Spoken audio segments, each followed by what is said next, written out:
السلام عليكم، ازيكم عاملين ايه؟ يا رب دايما تكونوا بخير. النهارده بقى مع بعض كده يوم جديد وروتين جديد هشارككم فيه. ان شاء الله يعني. طبعا بس عايزه اقول لكم تعذروني لو انا صوتي يعني مش مظبوط او حاجه، لان عندي دور برد شديد جدا، يعني الحمد لله رب العالمين. المهم، قبل ما نبدا مع بعض كده تفاصيل في الفيديو، حابه اقول لكم اللي لسه مشتركش يا ريت يشترك ويفعل زر الجرس علشان يوصل لكم اشعار بكل فيديو جديد انا بنزله. أول حاجة بقى كده مع بعض باجهّز الفطار ده، أنا كنت قاعدة كده في أمان الله، لقيت جوزي داخل علينا بالفطار، اللي هو يعني إيه، يعني اللي هو اللي أنا باسميه بقى فطار فافي. يعني الفطار الفافي ده يعني بصراحة بالنسبة لي يعني بيكون إيه، يعني بيكون تعبان، يعني مش بقى زي الفول والطعمية زي ما أنتم عارفين بقى كده، مع شوية بقى كده جرجير على جبنة قديمة، يا سلام! المهم فطرنا من الفطار اللي هو الفافي ده زي ما قُلت لكم، وبعدين قررت إن أنا بقى إيه، أعوّضهم، أعمل لهم كشري، قُلت والله لا، لكم كشري النهارده. وتعالوا بقى كده على طول يالّا بينا مع بعض علشان ما اطوّلش عليكم، نشوف أنا هاعمل الكشري إزاي، واكتبوا لي في الcomments تحت إيه رأيكم في طريقتي في الكشري. وطبعًا إحنا عارفين إن أي كشري بنعمله في البيت بيكون أحلى من بتاع برّه يعني بمراحل، حتى لو مش نفس الطعم بس بنكون متأكدين من نضافته، من يعني عمايل إيديكِ أكيد مش هتبقى زي ما بتجيبي الحاجة جاهزة من برّه. المهم أنا ولّعت كده على المَيّة زي ما أنتم شايفين أول حاجة للمكرونة، وحطيت فيها بس شوية ملح. وبعدين جِبت البصل كده زي ما أنتم شايفين، وبدأت إن أنا أنضّف في البصل، وهابتدي إن أنا أقطّعه معاكم شرايح. يعني بجد والله عايزاكم تعذروني، أنا يعني هي ياسمين عِز قالت صوت شتوي وقالت خنفان، فهو الخنفان أهو طالع بقى بسبب البرد. الجو اليومين دول صعب جدًا، جدًا، جدًا، بالذات يعني أنا عايزة أقول لكم إن الفيديو ده أنا كنت عاملاه، يعني أنا دلوقتي النهارده اليوم اللي فيه الماتش بتاع الأهلي وريال مدريد، فأنا اليوم ده اللي كنت باعمل فيه الكشري. اليوم ده يا جماعة برد جدًا، يعني هو الفيديو هينزل لكم مثلًا بعد الماتش بيوم أو بيومين أو بيوم يعني تقريبًا فاليوم بتاع الماتش ده يعني برد جدًا، جدًا يعني، فالواحد كان عيان وعنده برد، وكمان الجو كمان كان برد جدًا. وكمان واكلين كشري، فالحمد لله يعني على كده. المهم زي ما أنتم شايفين عملت إيه، قطّعت كده البصل حلقات، وهابتدي بقى أقول لكم على التريكات اللي تخلّي البصل بتاع البيت يبقى زي بتاع الجاهز بالضبط، اللي هي التقلية. هاقول لكم تعملوا فيها إيه. بُصّوا أنا قطّعتها كده، وبعدين هابتدي إن أنا أحطها في البولة دي، وهاحط لها شوية ملح صغيّرين أوي، وكمان هاحط لها دقيق. في ناس بتحط نشا، بس أنا بصراحة عمري ما حطيت له نشا، أنا دايمًا باحط له دقيق. أبتدي بس كده إن أنا أفتحه كده من بعض، إن أنا يعني بامسك الطبق كده وبانفضه كده، ده بيساعد إن هو البصل الحلقات تتفتح من بعض أكتر. أنا كده خلاص حطيت الملح، ودلوقتي هابتدي إن أنا أحط الدقيق، وهابتدي إن أنا أحاول إن أنا أعفّر البصل ده كله في قلب الدقيق كويس جدًا. أهو زي ما أنتم شايفين كده بدأت إن أنا أعفّره، وعفّرت الرخامة كمان يعني. طبعًا كل ده هيتنضّف. المهم إن إحنا إيه، يعني لازم نغلِّف البصلة كويس أوي، أوي، أوي في قلب الدقيق. أهو لو في أي حاجة ما كانش واصل لها دقيق، أنا باحاول إن أنا أوصّل لها دقيق. في الوقت ده أنا كنت كمان ولّعت على العدس. العدس أنا هادّي له كده سلقة خفيفة أوي، أنا مش هاخلّيه يستوي، لإنه بعد كده هاسوّيه مع الرز، هاحطّه مع الرز.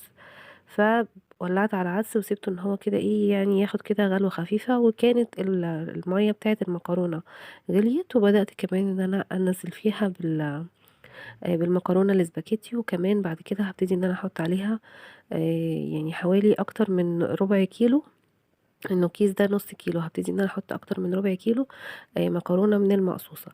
في الوقت ده كمان كنت مولعة على الطاسة اللي أنتم شايفينها دي، وحاطة فيها شوية حلوين كده من الزيت، لأن الزيت ده أنا هاحمّر فيه البصل، وكمان هاعمل منه الرز، وكمان هاعمل منه الصلصة بتاعة الكشري. تمام كده، يبقى الزيت ده هنعمل منه كذا حاجة، هنحمّر فيه التقلية، وهنعمل منه صلصة الكشري، وكمان هنعمل منه رز. كده كان خلاص العدس بدأ إن هو يعني ياخد يعني تسوية كده خفيفة أوي في السلقة بتاعته، وبعدين أنا رفعته من على النار بمَيّته وسِبته كده على جنب. وكمان الزيت كان قدح، ولازم الزيت لمّا ننزل فيه بالبصل يكون سُخن كويس أوي، يعني أنا سِبته لمّا سِخن كويس أوي، أوي، أوي، علشان البصل ينزل ياخد صدمة على طول. أهو تمام كده زي ما أنتم شايفين، أنا بس كده هادّي له تقليبة كده، وبعدين هاسيبه ياخد لون من ناحية، وبعدين هابتدي إن أنا أقلِّب فيه كده على الناحية التانية. أنا هنا بقى في الوقت ده كده قُلت يعني أنا ليه حاطة المكرونة على العين الصغيرة وحاطة البصل على العين الكبيرة، طب ما أنا أغيّر. ففعلًا هابتدي إن أنا أشيل الحلة بتاعة المكرونة دي هاحطها على العين الكبيرة، وهاودّي البصل الناحية التانية زي ما أنتم شايفين كده.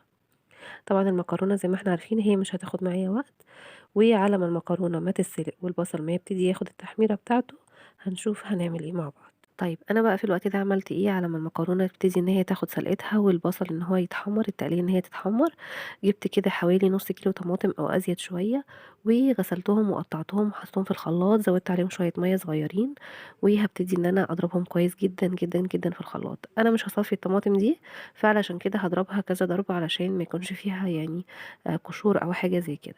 وفي نفس الوقت بقى إيد بتضرب في الخلاط وإيد تانية شغّالة في التقلية، ابتدي إن أنا برضه إيديّا فيها كده أقلّبها كل شوية. وكمان هاستعمل صلصة دي اللي أنتم شايفينها ببرطمان ده، صلصة هاينز تحفة يا جماعة بجد حلوة جدًا، جدًا، جدًا، اللي ما بيستعملهاش يجرّبها بجد حلوة أوي، يعني معلقتين بس كده هتشوفوا لون الطماطم هيكون عامل إزاي، وكمان بتتقِّل أوي الطماطم.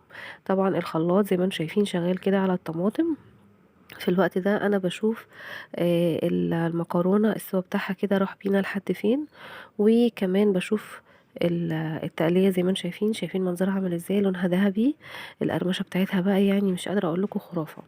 أنا دلوقتي كده هادوق المكرونة وهاشوف التسوية بتاعتها، خلاص هي كده خلاص المكرونة تمام معايا. يعني كده خلاص المكرونة خلاص استوت، وكمان التقلية خلاص اتحمّرت، شايفين لونها عامل إزاي؟ في الوقت ده أنا هاطلّع بس التقلية كده من الطاسة زي ما أنتم شايفين، وهاحاول إن أنا كده أصفّي منها الزيت كويس أوي، وكمان هاخد المكرونة وهادّيها كده غسلة خفيفة، وهارجّعها تاني. أنا غسلتها يعني غسلة خفيفة ما بردتهاش، أنا ما بردتهاش، أنا غسلتها بس غسلة خفيفة، وكمان حطيت عليها شوية زيت، أنا كده باقلّبها كده في الزيت علشان ما تلزقش بعد كده في قلب بعضها. تمام، بصوا بقى كده التقلية عاملة إزاي، مقرمشة ولونها دهبي وتحفة يعني بصراحة. المهم هنيجي بقى بالزيت دوّة اللي هو إحنا قلينا فيه التقلية، هناخد منه كمية في قلب نعمل بيها الرز، والكمية التانية هاعمل بيها الصلصة. طبعًا في كده زي ما أنتم شايفين الشوائب اللي في قلب الزيت دي، دي بسبب الدقيق و يعني لو في قطع كده صغيرة اتقطعت من البصل فعادي يعني تمام، هي كده الزيت ده هيدّي طعم حلو أوي، أوي، أوي للرز، وكمان هيدّي طعم حلو أوي للصلصة. أنا هنا نزلت بالشعرية، وفي الناحية التانية كمان حطيت حوالي معلقتين من التوم، التوم ده أنا فرماه وحاطاه كده في الفريزر، وابتدي إن أنا أطلّع منه حسب الاستخدام. طبعًا الزيت زي ما قُلت لكم كده فيه شوائب كده بسيطة بسبب الدقيق، وكمان لو في كده قطع بسيطة كده من البصل فعادي يعني تمام، هي كده هتخلّي طعم الأكل حلو.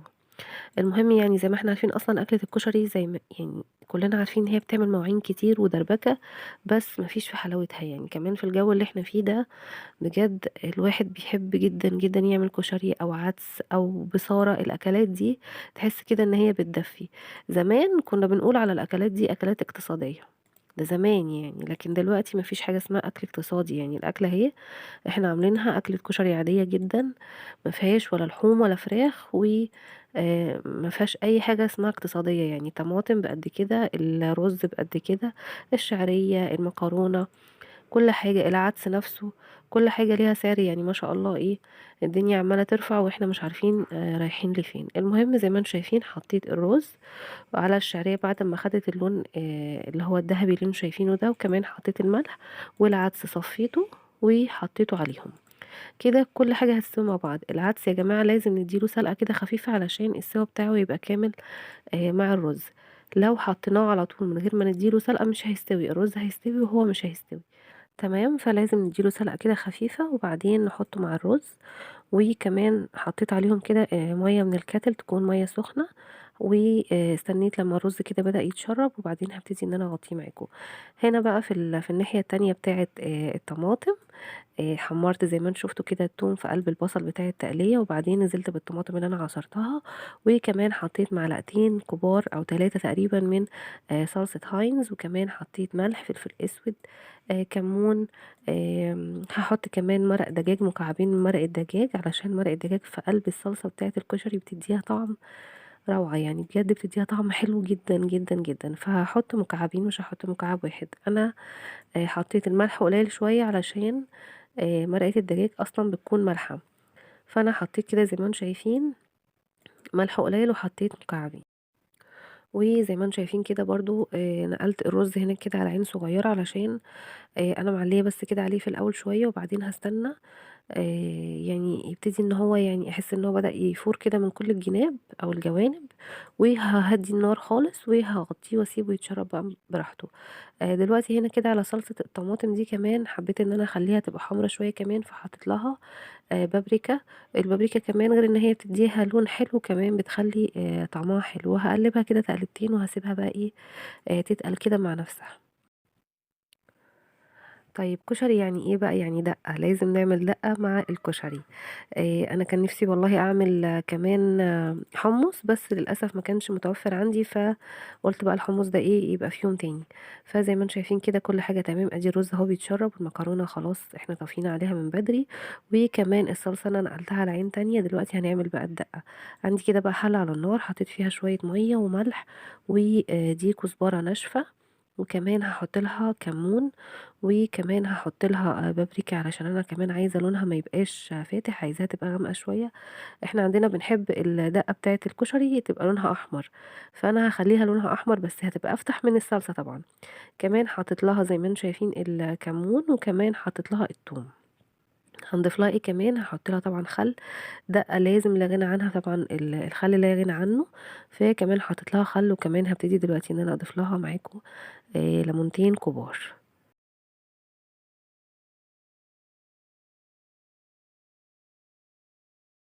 طبعا انا عايزه اقول لكم كملوا الفيديو معايا للاخر علشان في مفاجاه في اخر الفيديو.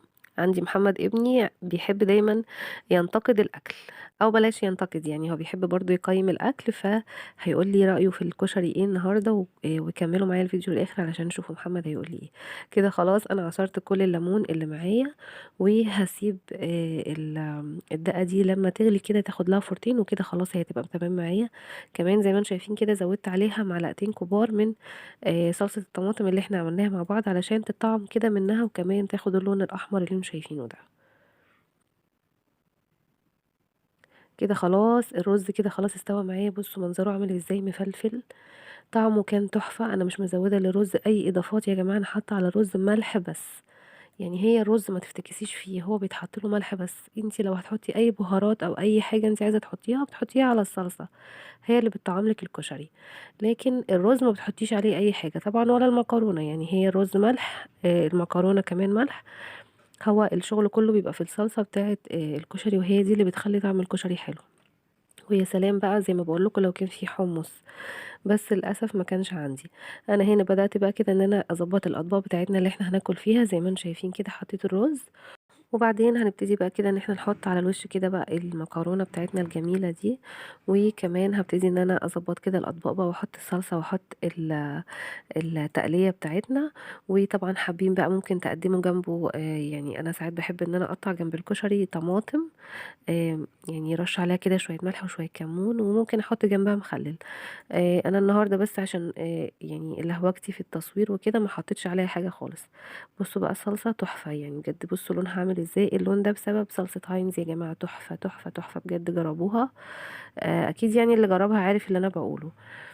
المهم زي ما انتم شايفين كده بدأت ان انا اظبط الاطباق، وهنشوف بقى كده استاذ محمد هيجي يعمل لنا ايه. طبعا ده محمد ابني عنده 10 سنين، وهو اصلا بيحب يظهر في الفيديوهات. يعني في الاول لما كنت بخليه يطلع في الفيديوهات كان يقول لي ماما تطلعيش وشي، وبعدين لما بدأ يتفرج على الفيديوهات اللي انا بعملها ويشوف في ايموشن على وشه الفكرة ما عجبتوش، وبدأ يقول لي لا يا ماما انا عايز اظهر معاكي في الفيديو، عايز اتكلم كمان.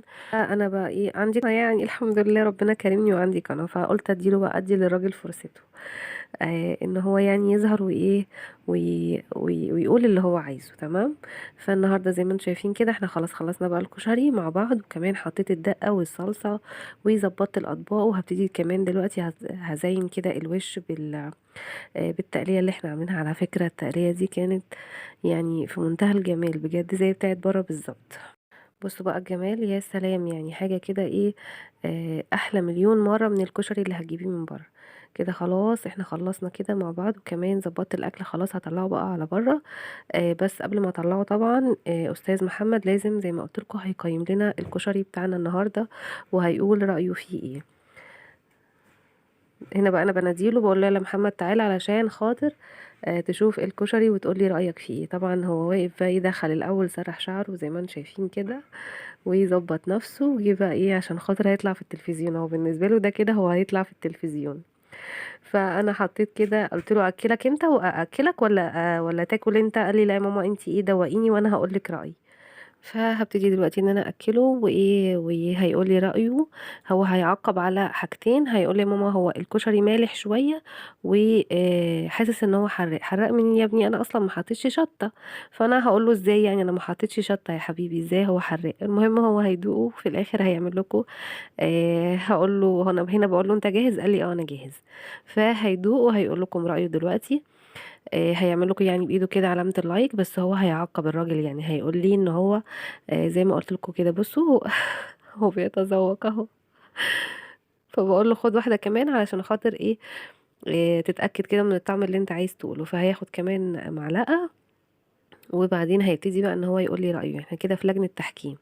فهيقول لي بقى الحاجات اللي هي ما عجبتوش فيه. هيقول لي ان هو مالح شوية، وكمان انا حاسس ان هو حراق. فانا قلت له هو حراق منين؟ انا مش حاطه اصلا شطة. فالمهم هيروح بعد كده سايبني واخد الطبق وهيروح ماشي. انا بقول له هنا بقى اعمل لهم لايك وقول لهم مع السلامة. وكده خلاص دي نهاية الفيديو، ختامه مسك زي ما بيقولوا. حبيبي يا محمد ربنا يحفظك، واشوفكم ان شاء الله قريب جدا في فيديو جديد. يلا مع الف سلامة.